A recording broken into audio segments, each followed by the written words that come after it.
The first thing many would think of when the topic of slavery is brought up is the cruel, unnecessary punishment enforced upon people who are treated as though they are less. This wasn't the case for me, Isaac Granger Jefferson. I belong to the third president of the United States, Thomas Jefferson. He was a very kind man and treated me a lot better than many others, which I was extremely grateful for. I would have never thought of running away from him. At a young age, I performed many light chores. I lived on the mountaintop near my mother, who was a highly trusted domestic servant. My father, Great George, was an overseer, which meant his life was also not as bad as the others.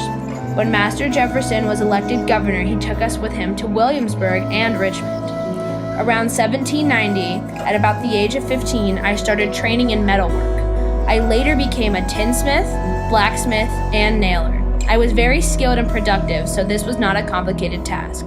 I even worked extra hours in the blacksmith shop, earning 3 pence for every pair of chain traces.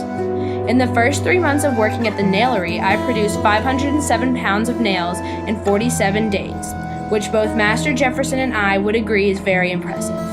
It was a very important job in my opinion, but it was probably a lot easier than doing work in the fields for hours.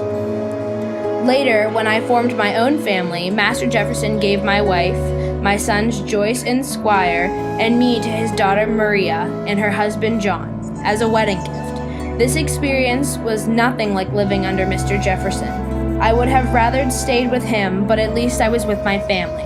Soon after, John leased us to Thomas Randolph because he was in need of a blacksmith.